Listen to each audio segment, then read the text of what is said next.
Good morning, class. Today we will read our fourth chapter of It So Happened book. The name of the fourth chapter is The Treasure Within.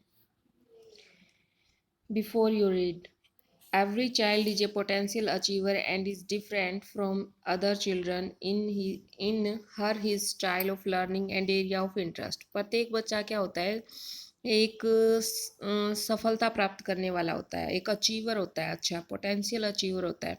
और प्रत्येक बच्चे के जो कुछ चीज़ सीखने के जो तरीके होते हैं, जो उसका इंटरेस्ट होता है, वो अलग अलग होता है सबका। Read the interview that follows. नीचे जो इंटरव्यू दिया गया है उसको पढ़िए। It is based on A conversation. ये एक कन्वर्सेशन पर आधारित है बिटवीन एम एस बेला राजा, जो कि बेला राजा हैं, जो एक संपादिका हैं बेला राजा, उनके बीच में, और एडिटर हैं जो कि प्रास की संपादिका जिसको हम बोल रहे हैं। A newsletters from the resource centre the valley school. और एक वैली स्कूल है बंगलोर के संसाधन केंद्र के जो समाचार पत्र की वो संपादिका है एम एस बेला, और जो रिसोर्सेज सेंटर है वहाँ पर उसके, और उसके एक और हैं बेंगलोर एंड बेंगलोर के हैं वो, और मिस्टर हाफिज हैं जो हाफिज कॉन्ट्रैक्टर हैं, वो हैं इंडिया के अच्छे आर्किटेक्ट। उनके बीच क्या हो रही है, ये वार्तालाप हो रही। किस किस के बीच? वैली स्कूल जो बेंगलोर के संसाधन केंद्र के एक समाचार पत्र की संपादिका है कुमारी बेला, और दूसरे हैं जो एक अच्छे आर्किटेक्चर हैं हाफिज कॉन्ट्रैक्टर। उनके बीच में ये कन्वर्सेशन हो रही है, उसके बारे में ये दिया गया है।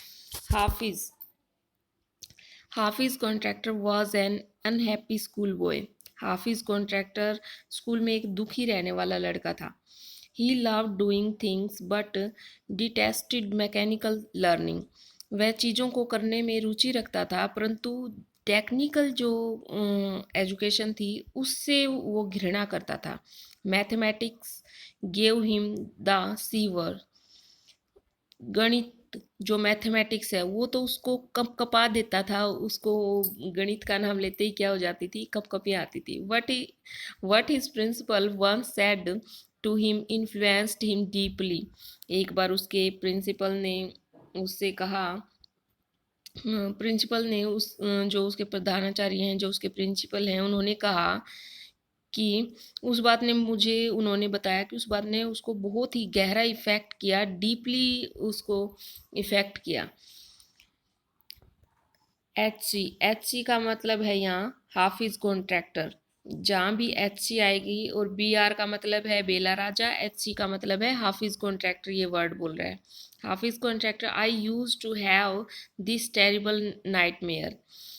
वो कह रहे हैं कि मुझे जो ये भयानक सौपन आता रहता था एक प्रकार का, only now over the last 4 to 5 years।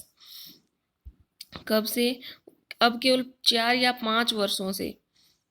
कितने? 4 या 5 वर्षों से। It seems to have disappear. ये बिल्कुल दिखना ही बंद हो गया, यानी कि जो सपन मुझे आता था पहले वो अब बिल्कुल बंद हो गया है दिखना मुझे। बी आर यानी कि सपन आना वो बंद हो गया, जो बुरे सपन उसको आता था। B R Bela Raja. What nightmare are you talking about. आप किस सपन के बारे में, जो भयानक सपन है, आप किसके बारे में वो बातें कर रहे हो, वो पूछ रही है। And why do you think it has disappeared now. और आप ऐसा क्यों सोचते हो कि ये अब ख़त्म हो गया है, ये अब सपन आपको नहीं आता। S C Hafeez contractor. I use to get continuous nightmare about appearing for a math examination. मुझे लगातार मैथ की एग्जामिनेशन यानी कि गणित की परीक्षा में बैठने का जो भयानक सपन है वो आता था। आई डिड नॉट नो एनीथिंग। मैं कुछ नहीं जानता था, मुझे कुछ नहीं आता था। किस में? मैथमेटिक्स में। Now the face must have Gotan over it. और अब ये क्या है कि मैंने अपनी जो मानसिकता थी उस पर क्या हो गया, पूरी तरीके से नियंत्रण कर लिया है। I don't have to think about education and there is absolutely no time to get nightmare. और अब मैं एजुकेशन के बारे में नहीं सोचता, इतना मैंने सोचना बंद कर दिया है, और अब तो जो बुरे सौपन थे वो भी लेने का मेरे पास समय नहीं है। बी आर यानी कि बेला राजा बोल रही है, tell us something about your earliest memories in school.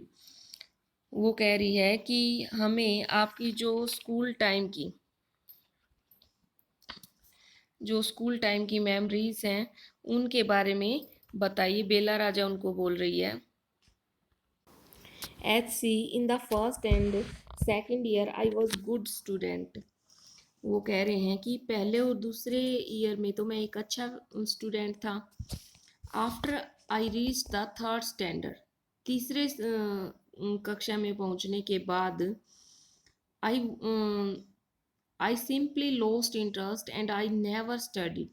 मैंने जो रुचि थी मेरी पढ़ाई में वो खो दी और मैंने उसके बाद कभी पढ़ाई नहीं की। I use to be interested in games. किस में इंटरेस्ट था उसका? खेलों में, रनिंग अराउंड, चारों ओर घूमना, प्लेइंग जोक्स और किसी का मजाक उड़ाना, एंड प्रैंक्स ऑन अदर्स, और दूसरों की खिल्लियाँ उड़ाना। प्रैंक्स करना होता है किसी पर खिल्लियाँ उड़ाना, किसी का मजाक करना, उसमें उसको इंटरेस्ट आता था। I would copy in class during exam times, और एग्ज़ाम टाइम में मैं नकल किया करता था। कॉपी करना क्या होता है? नकल करना। I would try to get hold to the of the examination paper that had been prepared and studied. मैं तैयार किए गए जो प्रश्न पत्र थे उनको क्या करने की, हड़पने की कोशिश किया करता था कि तैयार करे कराई जो प्रिपेयर की कराई स्टडी है वो मुझको मिल जाए। As I could not remember things that had been taught to me in class, और मुझे वो बातें याद ही नहीं रहती थी जो मुझे क्लास में पढ़ाई जाती थी, वो तो मुझे याद ही नहीं रहती थी। However, later one sentence spoken to me by my principal changed my life. हालांकि बाद में मेरे प्रिंसिपल द्वारा जो एक वाक्य बोला गया, वो जो एक सेंटेंस मुझे बोला गया, उसने मेरे जीवन को चेंज कर दिया। When I approached my 11th standard, जब मैं 11वीं कक्षा में पहुंचा, the principal called me and said, principal ने मुझे बुलाया एंड कहा, लुक हेयर सन, बेटा देखो, I have been seeing you from day one, मैं तुम्हें पहले दिन से देख रहा हूँ।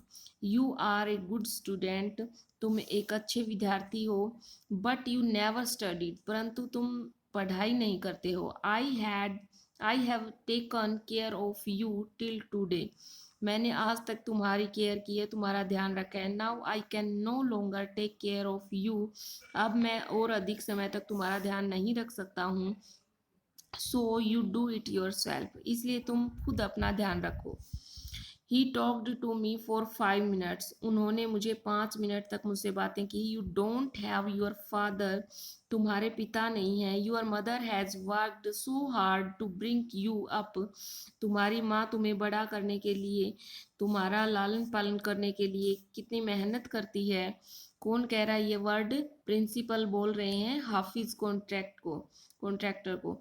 And paid all your fee all these years, और तुम्हारी इतने सालों तक फीस चुकाई है। किसने? उसकी माँ के लिए बोल रहे हैं कि वो इतना काम कर रही है तुम्हें बड़ा करने के लिए और तुम्हारी इतने सालों तक फीस चुकाई है उसने। But you have only played game, परंतु तुम तो केवल खेलते रहते हो। Now you should rise to the occasion and study, अब तुम्हारे पढ़ने का अवसर है, अब तुम्हें इस अवसर का लाभ उठाना चाहिए और पढ़ना चाहिए। I used to be a very good sportsman, मैं एक अच्छा खिलाड़ी हुआ करता था उस समय। I had been the senior champion for so many years, और मैं कई वर्षों तक जो सीनियर एक प्रकार की टीम थी उसका विजेता रहा हूँ। And I also was the cricket captain, और मैं क्रिकेट का भी कप्तान था। I used to play every game, मैं प्रत्येक खेल खेलता था। But that year I did not step out on to the field, परंतु उस साल मैंने खेल के मैदान में कदम भी नहीं रखा। I would go for prayer and all I would do was eat and study, मैं प्रार्थना करने जाता और मैंने खाने और पढ़ने का काम ही करता था बस। I normally used to copy and pass. वैसे तो मैं नकल करता था और पास हो जाता था। But I realize that once I was in SSC I could not do that. लेकिन मैंने महसूस किया कि जब मैं एसएससी में जाऊंगा, यानी कि 12वीं बोला जाता था उसको, कि जब मैं 12वीं में जाऊंगा तो ऐसा नहीं कर पाऊंगा वहाँ मैं। When I got a second class, जब मैं ने 12वीं की जो परीक्षा थी, यानी कि दूसरी साल में सेकंड क्लास जब थी, 11th और 12th जैसे होती है, 50% इन माई एसएससी माई प्रिंसिपल सेड। मेरे 50% अंक आए और मेरे प्रिंसिपल ने मुझसे कहा कि son consider your self as having got a distinctions, कि मैं ऐसा मानो कि जैसा तुमने विशिष्टता यानी कि कोई अलग ही चीज़ हासिल कर ली है। This is my memory of my school days. और यह मुझे स्कूल के दिनों की मेरी यादाश्त है। मुझे स्कूल की जो मेमोरी है मुझे अभी भी याद है। I did lost of other things, I did lots of, lost नहीं, लॉट्स ऑफ अदर थिंग्स, मैंने कई अन्य कार्य भी किए। See as far as my things are concerned, देखो जहाँ तक मेरे कामों का संबंध है, आई कांट रिमेंबर, मुझे याद नहीं है। I forget things very easily, मैं चीज़ों को बहुत ही आसानी से भूल जाता हूँ। To remember I have to see things as a photograph, और याद रखने के लिए मुझे चीज़ों के जो चित्र हैं वो देखने पड़ते हैं। सो स्टूडेंट्स, नेक्स्ट हम कल करेंगे।